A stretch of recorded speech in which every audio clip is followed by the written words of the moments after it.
Olá, queridos! Bom dia, boa tarde, boa noite, boa madrugada. Não sei o horário que você me assiste, o importante é que você me assista. Pois bem, quem ainda não me conhece, eu me chamo Manuela Soares e sou professora de Direito Constitucional. Qual é o nosso objetivo aqui hoje? É dar sequência ao nosso projeto Artigo 5º, ponto a ponto, onde a gente está lendo todo o artigo 5º e fazendo uma grande revisão desse dispositivo tão importante e tão cobrado em prova.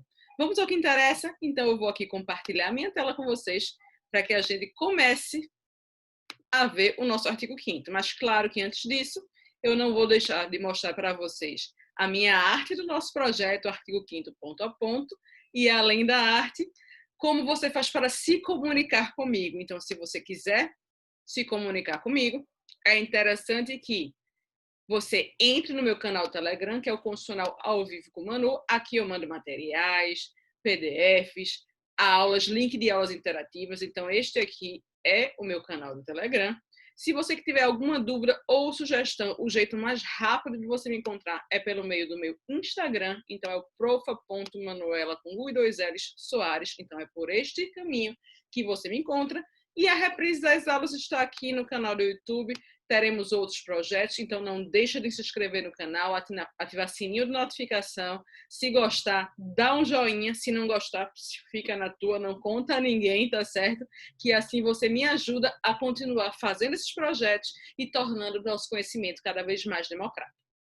Na aula passada, a gente viu até, no vídeo passado, a gente viu até o inciso 14. Então, a gente ficou no inciso 14 e a gente vai seguir agora do inciso 15, que é um inciso relativamente simples, que nos prevê, nos fornece o direito de liberdade de locomoção.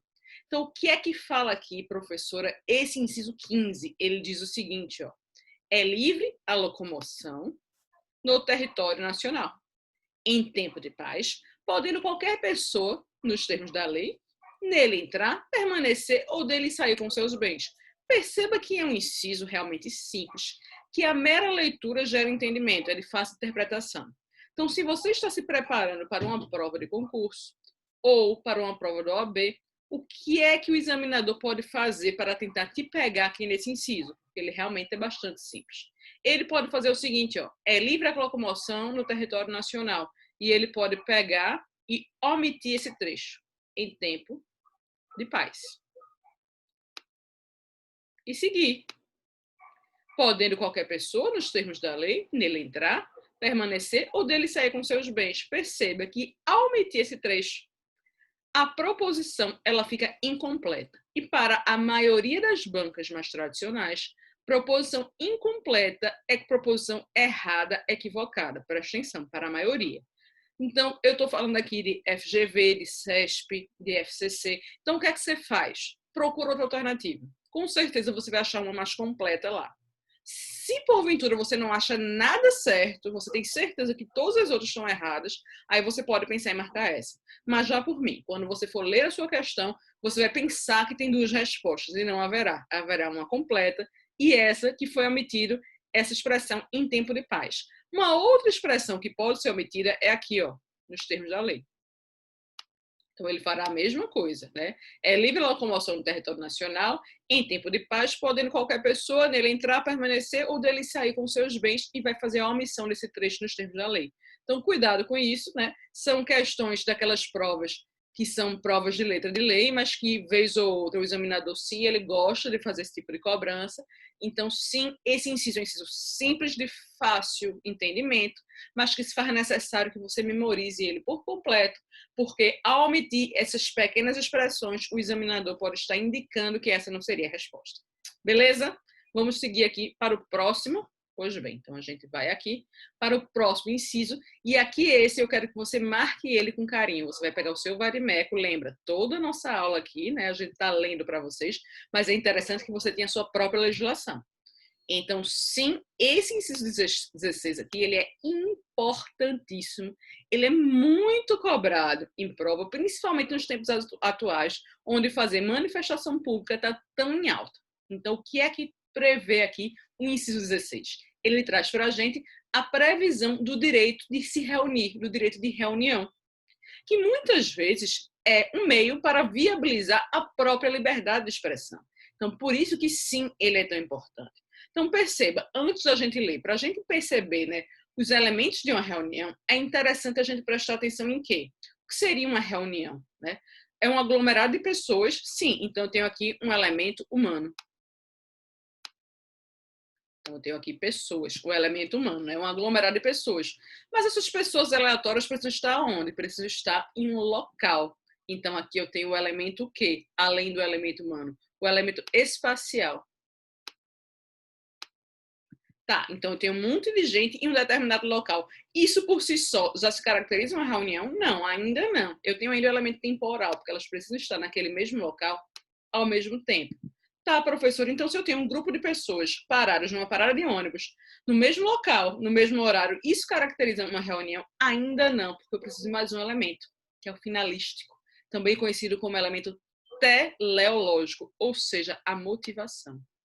Então, para haver uma reunião, se faz necessário um grupo de pessoas, em um espaço, em um local específico, em um horário específico, com um fim comum. Então, essas pessoas precisam ter o mesmo objetivo, o mesmo fim. Então, isso que caracteriza a reunião que a gente prevê aqui. E o que é que fala o inciso 16? Ele vai dizer assim para a gente, ó, todos podem reunir-se pacificamente. Aqui é a primeira característica do nosso direito de reunião. Então, o objetivo da reunião não pode ser com fins diferentes de um fim pacífico. Como assim? Imagine só que duas torcidas organizadas marcam em um local específico, em um horário específico para brigar. Isso não é uma reunião constitucional. Essa reunião ela não é tida como uma reunião lícita. Por quê? Porque ela desrespeita esse critério, que é o pacífico. Tá? Além de ser pacificamente, tem que ser sem armas também. Então, perceba, imagine só que as pessoas de algum movimento resolvam se reunir e no ato de convocação da reunião se diga, levem as suas armas, todas as armas que puderem. Perceba, se ao ser convocada a reunião se solicita que se levem as armas, essa reunião ela não é sem armas. Professora, eu tenho uma dúvida em relação a isso. Se no meio de um protesto pacífico que siga os outros critérios e que não haja no ato de convocação o pedido para que as pessoas levem as armas, e tem alguém armado, essa pessoa coloca a arma em punho e pô, atira para cima. Nessa situação, essa pessoa que atirou para cima, isso invalida a reunião? Torna a reunião com armas? Não, gente. Isso não invalida a reunião. O que a polícia militar pode fazer, por exemplo, é apreender aquela pessoa e retirá-la da reunião. Perceba que não houve a convocação de armas. Quando a reunião foi convocada, não solicitou armas. Então, aquela pessoa é que estava armada, mas isso não foi algo que foi combinado nos termos dessa reunião, tá? Então, em locais abertos ao público, isso aqui também é muito interessante. Perceba, você vai fazer um protesto, você não pode, você quer fazer um protesto pela melhoria das condições das escolas públicas. Você não pode invadir a escola e ficar acampado dentro da escola, como a gente já viu acontecer algumas vezes. Perceba, a escola ela não é pública. A escola ela é um serviço público fornecido a um grupo determinado de pessoas. Se eu tenho um filho pequeno que estuda numa escola pública ou numa creche pública, eu não vou achar aquele local seguro para essa criança se qualquer pessoa puder entrar lá porque a escola é pública. Entende o que eu estou querendo dizer? Então, esse protesto não pode ser dentro da escola, não podem tomar a escola. Pode ser, por exemplo, numa praça próxima à escola ou na rua na frente da escola. A mesma coisa, se você quiser protestar contra o governo do estado, você não vai fazer o protesto no palácio do governo ou dentro do Planalto, mas sim em local aberto ao público, numa rua, numa praia, numa avenida, numa praça, então um comício que é feito em praça. Pode ser considerado reunião, tá? Então tem que ser em um local aberto ao público. O que mais? Independentemente de autorização. Isso aqui também é super importante. Perceba que a gente não precisa pedir autorização a ninguém para exercer direito fundamental. Então, as questões gostam muito de cobrar isso, dizendo que tem que pedir autorização ao prefeito, que o prefeito não autorizou, ou ao delegado da cidade, ao membro do Ministério Público, ao juiz. Não, não precisamos pedir autorização a ninguém para realizar os nossos direitos, tampouco as nossas reuniões. Entretanto, porém, todavia, se já há uma reunião anteriormente convocada para aquele local, você não pode frustrar essa reunião. E como é que você sabe disso? É porque você precisa avisar a autoridade competente. Então, se já tem um aviso, olha, você vai convocar uma reunião, você avisa a autoridade competente do teu município, vamos fazer uma manifestação hoje na Praça X. Então, não pode um outro grupo, no mesmo horário, posteriormente a você, querer organizar uma outra reunião na Praça X também no mesmo horário. Se você convocou a sua previamente, a outra frustraria a sua, independentemente da outra ter mais pessoas que a sua, tá? Então, não pode. Então, vê o que ele fala aqui. Ó. Então, aqui eu tenho locais abertos ao público como 3. Independentemente de autorização, é o 4. E perceba, desde que não frustrem uma outra reunião anteriormente convocada para o mesmo local. Seria aqui o ponto 5. E o pedido de prévio aviso seria aqui o ponto 6. Então, o direito de reunião é muito cobrado. É interessante mencionar até aqui uma jurisprudência, mesmo estamos falando de uma revisão, né, mas é uma jurisprudência muito cobrada, é o que diz respeito à marcha da maconha, tá, gente? Então, fazer manifestação pública pedindo a descriminalização de uma conduta, a descriminalização do uso de uma droga ou de um entorpecente, isso é constitucional de acordo com o Supremo. Então, se as pessoas quiserem pedir a liberação de alguma droga, do consumo da droga, elas estão apenas manifestando a sua liberdade de expressão. Entretanto, porém, todavia, eles não podem consumir aquele entorpecente durante a reunião, não se pode levar crianças para participar dessa reunião, não se pode estimular o consumo e nem vender durante a manifestação. Tá? Então, isso é que fique claro. Você pode pedir que o uso de um entorpecente deixe de ser crime, mas você não pode estimular o uso, nem vender, ou comprar, ou usar, ou levar crianças a esse ambiente. Joia até aqui, gente? Tudo certo com o direito de reunião? Pois bem, a gente vai agora tratar do direito de associação, que assim como, gente, o direito de reunião é um direito individual exercido de forma coletiva. Então, ambos os direitos, né, tanto a reunião quanto a associação, é um direito individual exercido de forma coletiva. Sim, professora, e qual é a grande diferença de uma reunião com uma associação? Porque eu nunca consegui entender essa grande diferença. Perceba, gente, a grande diferença de uma reunião para uma associação é o elemento temporal. A reunião, ela acontece uma vez só, naquele local, horário específico com aquelas pessoas. A partir do momento que existe uma continuidade, uma organização maior, perceba que uma associação ela pode marcar reuniões. Mas a partir do momento que há essa organização e essa continuidade, a gente está falando agora de associação. Tá? Então, a grande diferença das duas seria aí esse elemento temporal. Mas ambas são direitos individuais exercidos de forma coletiva. Joia? Então, voltando aqui para a nossa tela, o que é que diz? Eu sei que está aqui um pouquinho na frente, mas eu sei o que está escrito, tá? Então, o que é que fala aqui o inciso 17? Se você tiver aí com a sua legislação, você consegue ler comigo aí o 17, que fala que é plena, é para eu aprender a colocar mais para baixo, né? Aqui até tem espaço aqui. É plena a liberdade de associação para fins lícitos, aqui está escrito lícitos, tá? Vedada a de caráter paramilitar. Então, perceba, podemos sim fazer associação, nos associar com o fim que quisermos. Desde que essa associação ela tenha fins lícitos. Então, se a gente quiser fazer aqui a associação dos amantes do vinho, a associação dos amantes do chocolate, a associação pró-monarquia. Professora, mas a gente vive em um Estado republicano, sim. Mas não é ilícito querer trocar a forma de governo ou a forma de Estado do nosso país. Não é ilícito. Então, se o fim, e isso já caiu em prova, inclusive, tá, gente? É por isso que eu estou mencionando. Então, se o fim for lícito, não tem problema algum. Agora, porém, todavia, como eu estava dizendo a vocês, se o fim for ilícito, se a gente quer fazer assim, a associação de estímulo ao uso do crack, não pode. Porque estimular o uso do crack é crime. Então, passa a ser ilícito, tá certo, gente? Então, o fim tem que ser lícito. E ela também não pode ter caráter paramilitar. E o que seria esse caráter paramilitar? Seria você montar uma organização não estatal, mas que tenha a mesma organização de uma organização militar, pautada em disciplina e hierarquia, onde tenham pessoas armadas, né, que devam obediência aos seus superiores e que possam ter um poderio militar até para combater o nosso próprio exército. Então, a gente pensa, talvez, nas milícias, tem alguma característica de paramilitar, ou as Farc colombianas, isso seriam aí exemplos de associações paramilitares, e essas não são permitidas. Até aqui tranquilo? Eu espero que sim. Qualquer dúvida você já sabe, você me manda uma mensagem ou aqui no YouTube, ou uma mensagem lá pelo Instagram, que eu te respondo muito mais rápido, tá certo?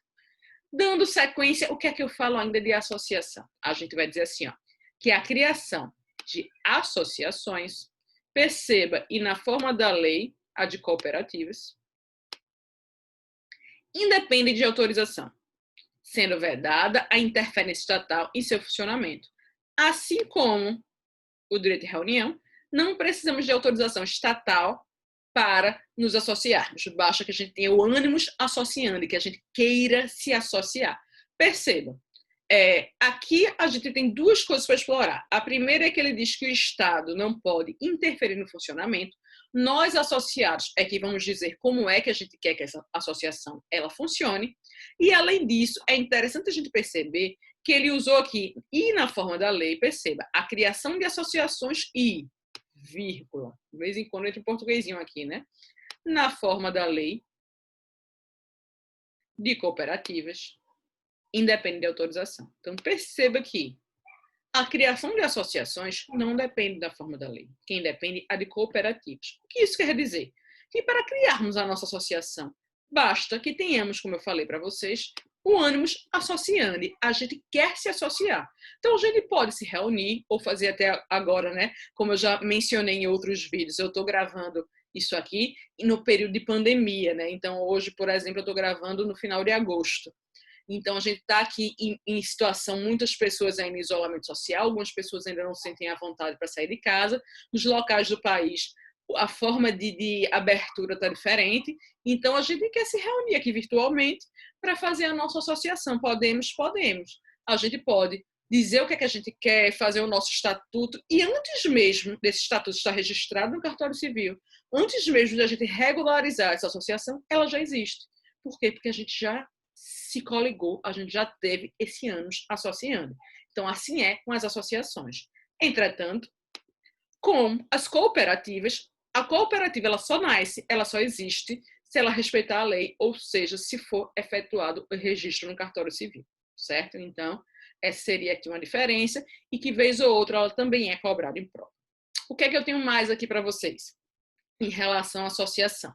A gente vai falar agora, né? Esse inciso também ele é importantíssimo, cai bastante. Reunião e associação, tá, gente? É batata. Cai bastante, não cai não, assim, despenca em prova. Então, se você está se preparando para uma prova, não deixa de marcar esses incisos relativos à associação, tá?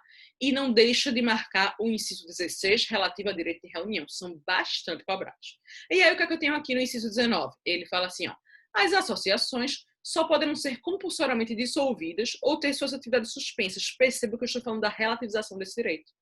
Por quê? O que é compulsoriamente, professora? Sempre me atrapalhei com essa palavra, que é interessante que a gente entenda também o vocabulário jurídico, né, gente? Então, compulsoriamente é contra a vontade. Então, ela vai ser dissolvida contra a vontade dos associados. Professora, pode isso? Pode. Mas quem é a única autoridade que tem o condão, o poder de relativizar os nossos direitos contra a nossa vontade? Pensa aí. Isso. Ouvi daqui. Muito bem. O judiciário. Significa dizer que apenas o juiz, por meio de decisão judicial, é que poderá relativizar esse direito.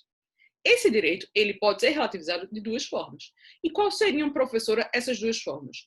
Perceba, a gente pode apenas suspender a reunião, a gente não, é o juiz, que é algo provisório, porque é algo que é suspenso, pode voltar a valer, ou pode dissolver, que é extinguir, que é definitivo.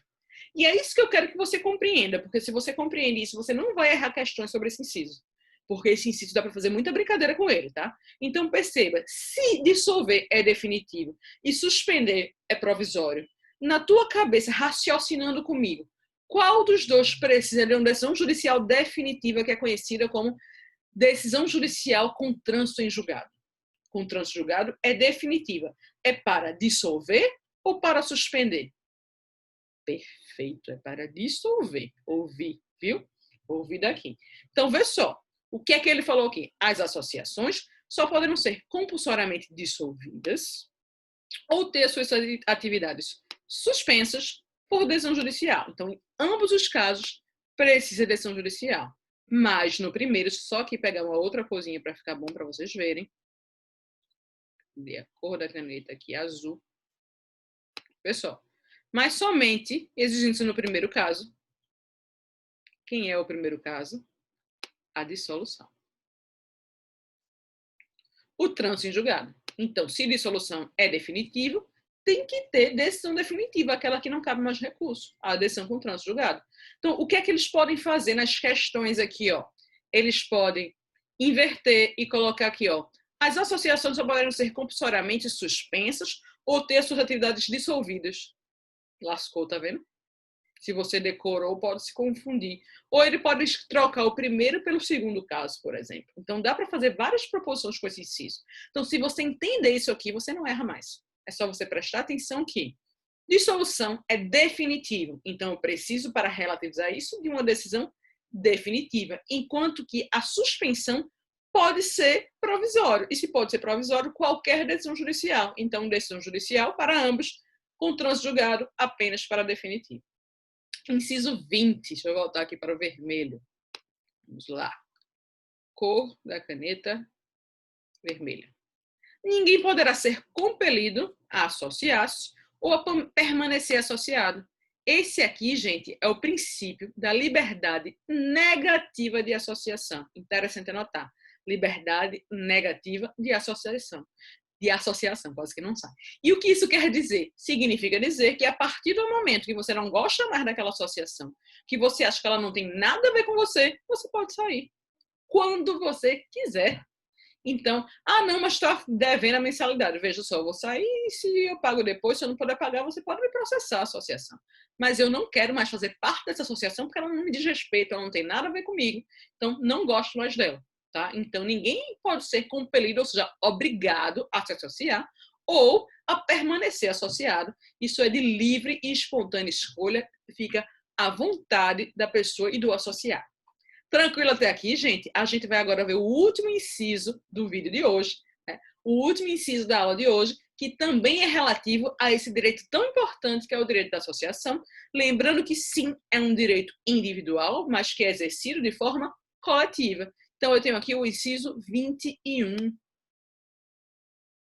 que diz assim, ó, as entidades associativas, quando expressamente autorizadas, aqui, têm legitimidade para representar seus filiados, judicial ou extrajudicialmente. Esse inciso ele também é importante. Como assim, professora? Veja, como se dá essa autorização? É só você pensar do mesmo jeito que um advogado ele comprova para você que ele é seu advogado. Você não dá uma procuração para ele? Pois bem, a associação ela também precisa de uma autorização expressa. Então, de algo, né, autorizando ela representar uma pessoa ou aquelas pessoas. Então, perceba, normalmente isso acontece com pessoas que têm, são mais vulneráveis, digamos assim. Né? Então, com pessoas que têm uma vulnerabilidade maior, que têm um nível de instrução menor, então elas podem, às vezes, necessitar do auxílio de uma associação para resolver pendências ou judiciais ou administrativas, porque ele também falou extrajudicialmente. Professora, eu não entendi. Você pode me dar um exemplo? Posso sim. Imagine só que Maria é uma pessoa humilde. Maria mora numa comunidade e ela é associada, né, da associação de moradores daquela comunidade. Comunidade X não que eu já falei de X hoje. Comunidade da Alegria. Pronto, lá na comunidade da Alegria, Maria mora lá e ela faz parte, ela é associada da associação de moradores. Acontece que Maria está com um problema sério. Existe uma fossa estourada na frente da casa de Maria, que a empresa que faz, né, o tratamento urbano de esgoto do local onde Maria mora, foi lá, mexeu, abriu, deixou aberto, exposto e está gerando muito transtorno.